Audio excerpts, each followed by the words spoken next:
Good day. This is Module 2. I will give you additional problems involving dot product. Let us recall first the formula of dot product. So we have here the dot product of vectors u and v represented as u dot v of vectors u equals u1, u2, u3, and v equals v1, v2, v3 is a scalar. U dot v equals u1, v1 plus u2, v2 plus u3, v3. So in other words, the dot product of two vectors u and v is just the sum of the product of the components of the two vectors in their respective position. And one application of that product is finding angle between two vectors. We have dealt with this formula last time.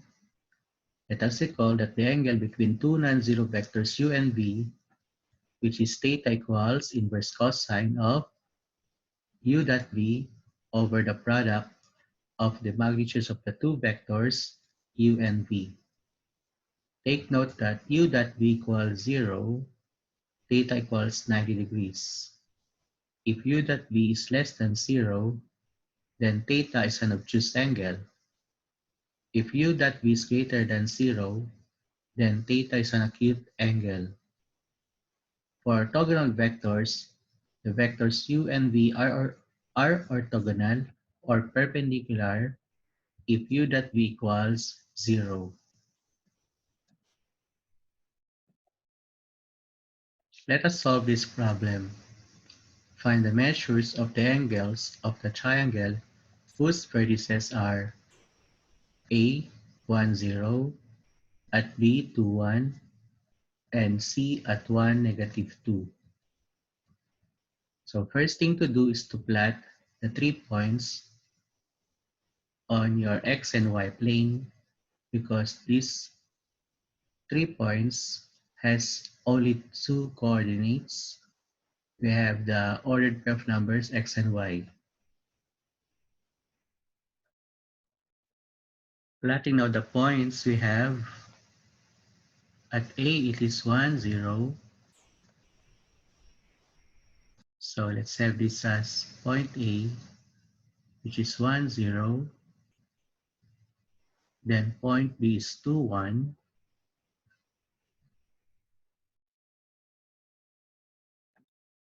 Then point C is 1, negative 2.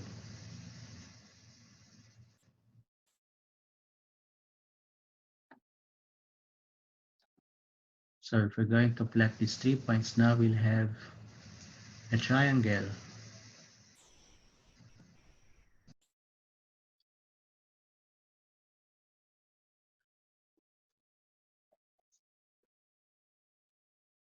So let us then define the three angles A, B, and C. Let's start with angle A. At angle A, we have here two line segments formed as AB. This is your initial point at A and terminal point at B. So let us denote this as our vector U. Then we have another vector which is at AC. So this is your vector V. So let us define the components of your two vectors U and V here. So defining the components of your vector AB or vector U. So we have from AB, so the initial point is A, terminal point is B. So it is terminal minus the initial, or the coordinates of the terminal point minus the coordinates of the initial point. So we have now 2 minus 1, 1 minus 0. So we have now equal to 2 minus 1 is 1, 1 minus 0 is 1. For vector V, we have the line segment AC. So getting now the components of line segment AC, we have, again, terminal point is point C, the initial point is point A. So with that, we now subtract the coordinates of the 2 points starting from terminal minus the initial point.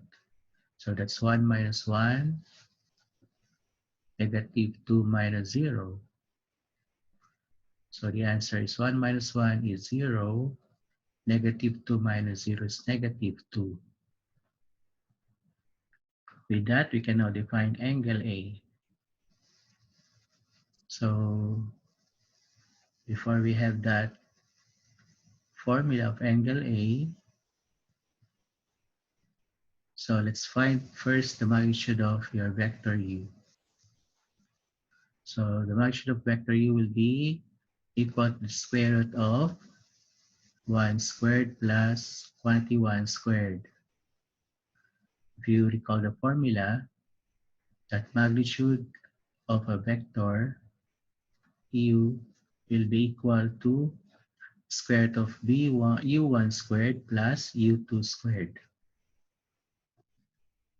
Then for the magnitude of V, that will be equal to the square root of 0 squared plus negative 2 squared.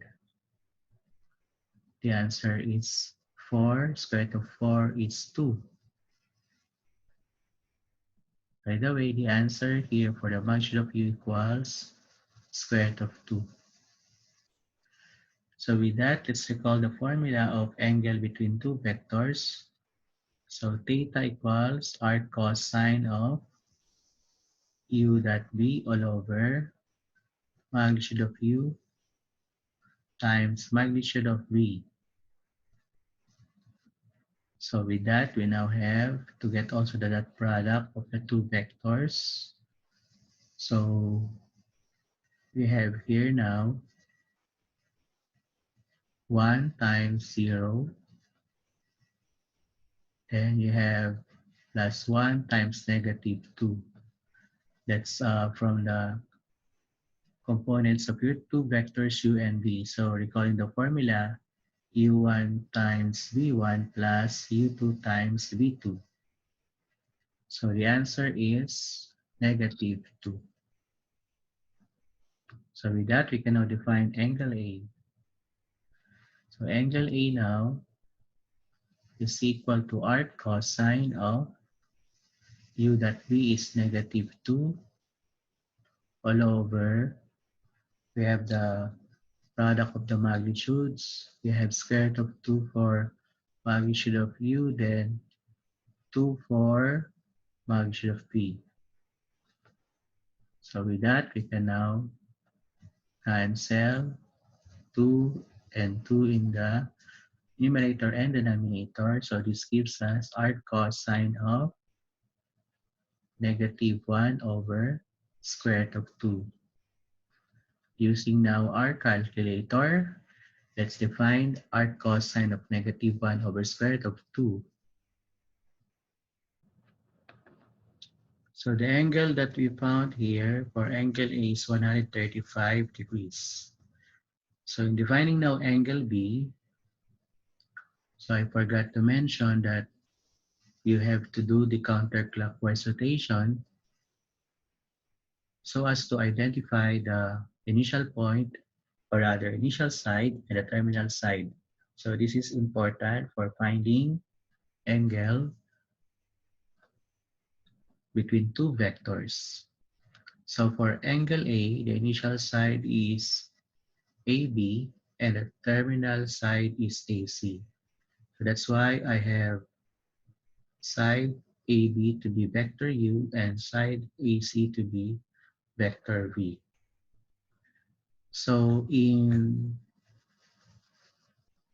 point B now, and we're going to find angle B. So the initial side is at BA and the terminal side is at BC. So with that, these are again the two vectors U and V.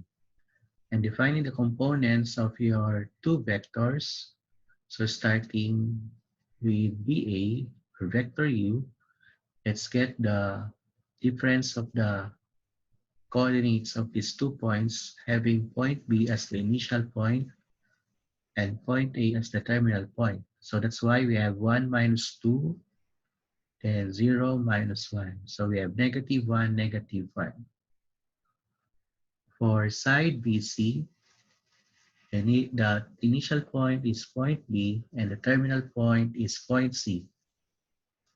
So defining now the components of your vector BC, so we get the difference of the coordinates starting with point C.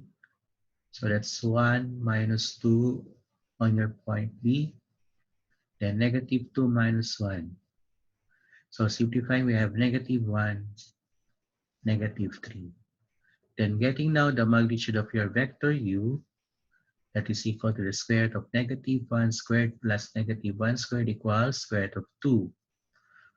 For the magnitude of your vector V, it is equal to the square root of negative 1 squared plus quantity negative 3 squared equals square root of 10. And also finding the dot product of these two vectors, having now negative 1 times negative 1 plus negative 1 times negative 3. So the answer is equal to 4. And using now the formula again, from here, we can define angle B equals arc cosine of the dot product result is 4 all over. We have the product of the two magnitudes. We have square root of 2 and square root of 10. So with that, we now have arc cosine of 4 over square root of 20, or it's also 4 over 2 square root of 5. So getting now the value of this angle B using a calculator, the angle is found to be 26.56 degrees. Then let us now define angle C. For angle C now, we have to identify again the initial side and terminal side. So how will it look like?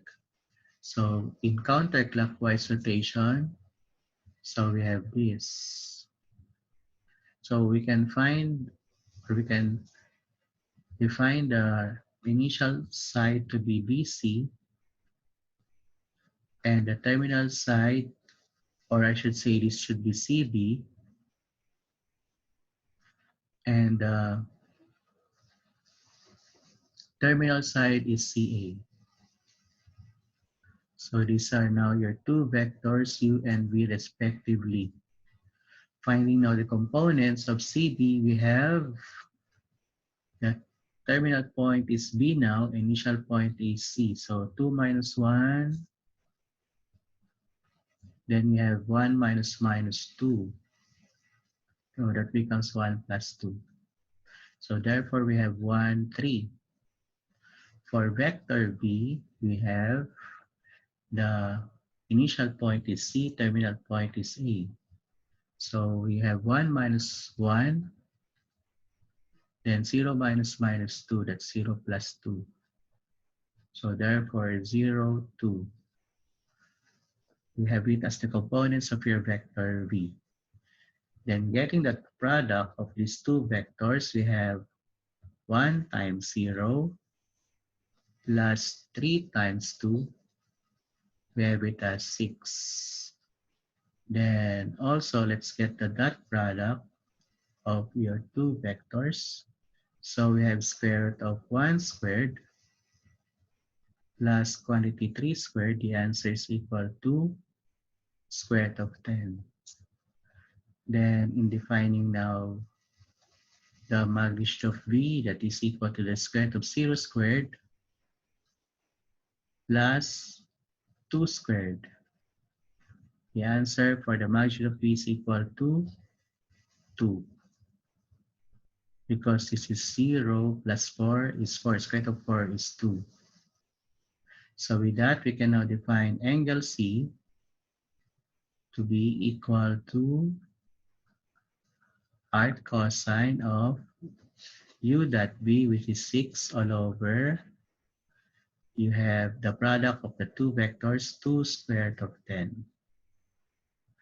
So again, using your calculator, you can now define the angle C. The answer for angle C is equal to 18.44 degrees. So let's get the sum of the three angles, angle A plus angle B plus angle C. So we have angle A is 135 degrees, angle B is 26.56 degrees, thus angle C is 18.44 degrees. The total should be 180 degrees. So we have here 180 degrees. As we all know, the sum of the three angles in any triangle equals 180 degrees. So that means we have the answers here are all correct.